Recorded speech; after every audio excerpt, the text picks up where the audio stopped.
औज़ुबिल्लाहि मिनश्शैतानिर्रजीम बिस्मिल्लाहिर्रहमानिर्रहीम। हम बात कर रहे थे फना फिल नफ्स, वो पहली मंजिल के जिसके बाद बंदा फना फिल शैह की तरफ जाएगा। माशाअल्लाह, मैं अल्लाह पाक की बारगाह में ये दुआ भी करता हूँ, जितने सरवरी कादरी हमारे मुरीद हैं, हमारे खुलफा हैं, हमारे खलीफा अदनान साहब हैं, खलीफा अली मुर्तज़ा हैं गुजरावाला के, खलीफा कामरान हैं कोटद्दू के, हमारे खलीफा जितने भी ये हमारे खुलफा हैं, मुरीदीन हैं, तालिबीन हैं, मोहब्बत करने वाले लोग हैं, इन सब के लिए मैं बड़ी दुआ दिन रात करता हूँ। ये बताने वाली बात नहीं होती कि अल्लाह ताला आपको अपनी मोहब्बत और अपने महबूब की मजलिस नसीब करे, और अल्लाह आपकी दीनी दुनियावी मुश्किलात को आसान करे, और अपने मुर्शिद की मोहब्बत में और ऐसे ही खिदमत में ज़िंदगी गुजारने की अल्लाह तौफीक अता फरमाए।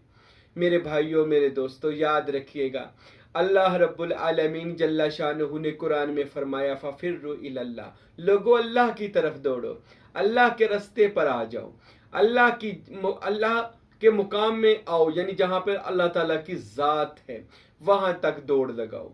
ये कुरान का हुक्म है। आज राह सलूक की जिस मंजिल की हम गुफ्तगू करते हैं, बहुत सारे इतराज़ और तनकीद करने वाले लोग भी करते हैं। वो कहते हैं जी ये कौन सी बातें, ये वो बातें हैं जो रसूल खुदा खातिमुल अंबिया मोहम्मद मुस्तफ़ा सल्लल्लाहु अलैहि वसल्लम के कल्बे अतहर में अल्लाह ताला ने नाजिल की थी,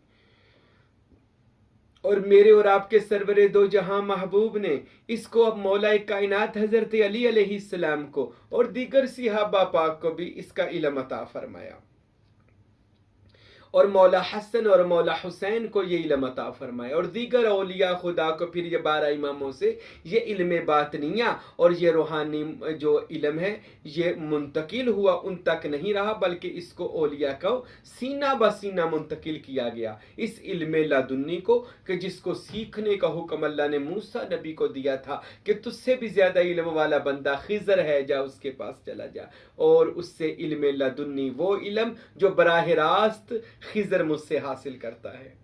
अल्लाह ने मूसा अलैहिस्सलाम जो जलीलुल कदर नबी भी है, रसूल भी है, पैगंबर भी है, साबे किताब भी है, साबे शरीयत भी है, कहा था कि या अल्लाह मेरे पास बहुत इल्म है। फरमाया कितना इल्म है? फरमाया रूए ज़मीन पर मेरे जैसा इल्म किसी के पास नहीं है।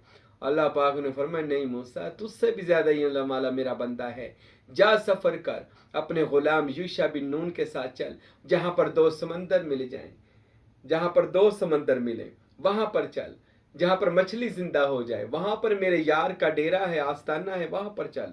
कुरान में आया जनाब मूसा सफ़र करते हुए 2 रास्ते, वो 2 दरिया कौन से, आज कहते हैं वो दरिया कौन से हैं? वो दरिया ये दुनियावी दरिया नहीं थे। अल्लाह ने जितनी भी बात की है, कई जगह पर अल्लाह ताला ने इशारतन गुफ्तगू फरमाई है, मारिफत की गुफ्तगू की है। 2 दरिया मिसाल के तौर पर, जहाँ पर शरीयत भी हो और मुकाम इश्क भी हो, यानी फ़कीरी भी हो, विलायत भी हो, दोनों चीज़ें जहाँ जिनके पास हो वहाँ पर जा। मछली जिंदा होने से मुराद है कल्ब का जिंदा होना, जहाँ पर जाकर दिल अल्लाह अल्लाह करने लग जाए, जिंदा हो जाए मुर्दा दिल, उस जगह पर जा। मेरे वली का डेरा, वली की निशानी ये है कि जहाँ पर वहाँ पर जाओगे शरीयत भी मिलेगी, हकीकत भी मिलेगी, मारिफत भी मिलेगी, वस्ल खुदा भी मिलेगा, और आपको वहाँ से मुर्दा दिल जिंदा होने का आबे हयात भी मिल जाएगा।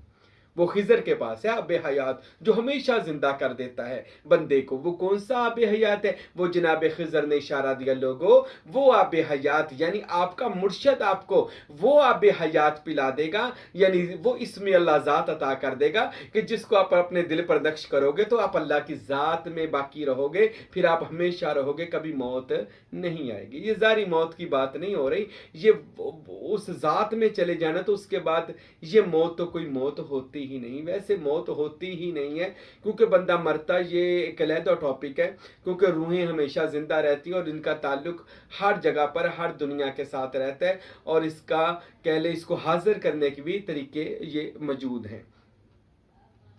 तो मैं बात कर रहा था पहली मंजिल, वो मैंने बताया था फना फिल नफ्स जो है ना, ये एक मंजिल का नाम नहीं है, ये रास्ता है जो फना फिल शेख तक लेकर जाता है, यानी अपनी मैं मारनी और उसके बाद मुर्शिद के दर पर चले जाने। क्योंकि किसी को मानने से पहले ना मैं मारनी अपनी अना मारनी ज़रूरी होती, ख़त्म करनी ज़रूरी होती है।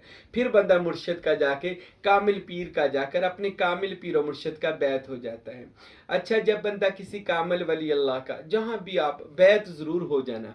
मुस्लिम शरीफ की हदीस है, रसूल खुदा ने इरशाद फरमाया, जो किसी की बायत के बगैर मर गया वो जाहलियत की मौत मरा।